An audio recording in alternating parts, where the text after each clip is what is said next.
Hey, this is Mike with Family Handyman. Now, part of our garage project is going to be this custom countertop. Now, we want to be able to both work and entertain at this thing. So we're starting with this oak butcher block. Then we're going to cut out a bunch of hexagon shapes and make a really cool pattern over here. We're going to route out a bunch of grooves where we can put some LED lights, cover it with epoxy. Then we can go from work to entertaining with the switch of a button. Let's get started. I started with a scrap of melamine plywood and a fence set to 120 degrees against a saw curve.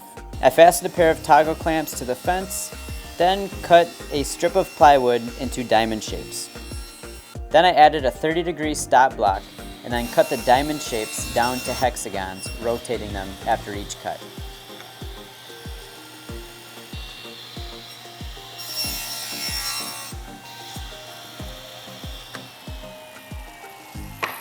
Now we need to cut some spacers to space apart the tiles. Now, you might be tempted to use some of the scraps that you had just cut off, but we're using a 3/4 inch pattern bit that is actually 3/4 of an inch, whereas the plywood is a little bit smaller.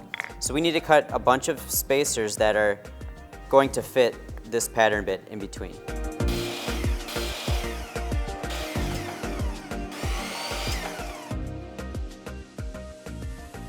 So I'm putting a straight edge on the countertop so that I have something to reference against with my tiles. I'm going to build the tiles this way, and then I'm going to kind of disperse them along on the other side as well. But I need a nice square edge, 90 degrees to the front face to reference my tiles for. Lay out the hexagons using the spacers. It's just like tiling a floor.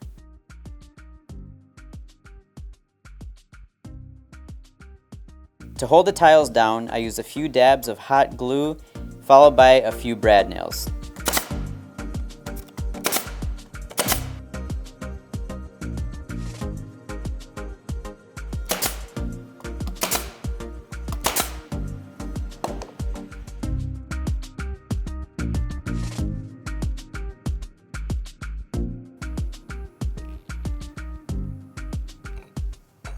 So I've got my tiles laid out in the pattern I want, and I've got my router bit set up in the router. Now I'm using a pattern bit so that bearing is going to ride along each of the tiles, giving me a really precise channel.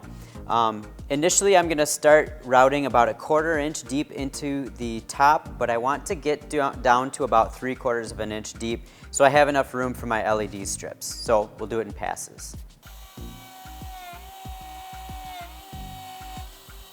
Then to route the channels, I've followed the tiles around counterclockwise. That's against the rotation of the bit. After each pass, I stop to vacuum all the chips and to let the bit cool down. A bit that is too hot does not cut well. So I've got my channels routed down to 3/4 of an inch deep. Now I'm going to focus on going around and squaring off all of the outside corners here. Draw a sharp corner with the straight edge, then chisel the corner to a point. Now the channel will be filled with epoxy, so you don't have to worry about making a perfect cut all the way to the bottom of the channel. You'll just see the top. Then you're ready to remove the tiles. I got under them with a pry bar, and then once the tiles were off, I pulled any nails that were left stuck in the butcher block. If the nails won't come out, I cut them off and then drove the rest of the nail beneath the surface. Before we put in our lights and pour the epoxy, we need to seal the insides of these channels. We're using shellac because it dries very, very quickly. And what that does is it'll make sure the epoxy doesn't draw back into the wood, which causes bubbles. And we want to make sure that this is nice and flat.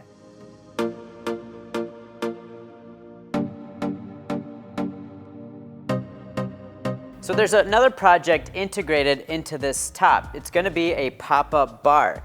So what I need to do is I need to cut around this hexagon pattern so that that will become the top of the pop-up bar.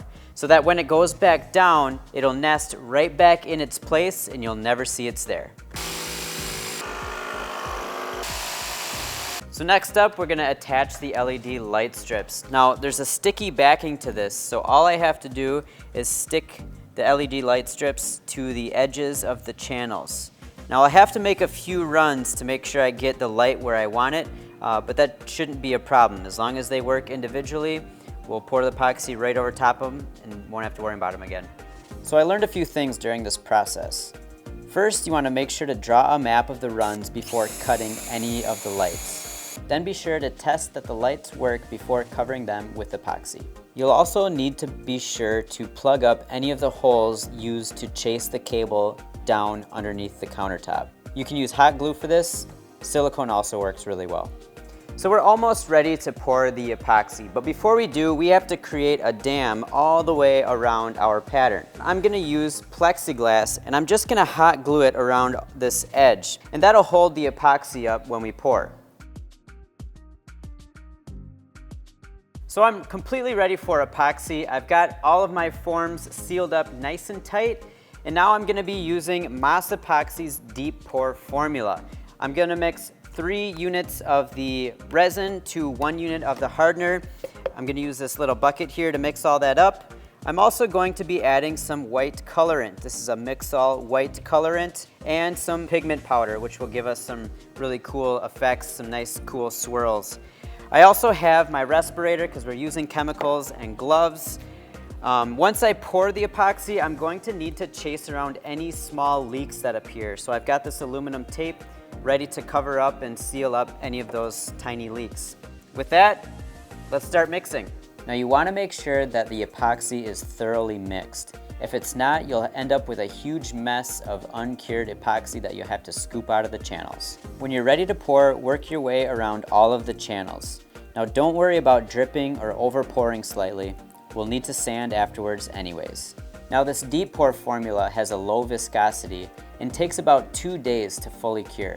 After the epoxy is cured, you'll go ahead and knock off the forms, then sand it down flat. I used a combination of a belt sander and an orbital sander, sanded it all the way to 220 grit, and then I laid on some wipe-on poly. Then I dropped the countertop into place, secured them to the cabinets, and then made the connections to the power supply. So our epoxy is sanded down smooth. I put a few coats of finish on it, and we have a really great work surface and a show-stopping bar top.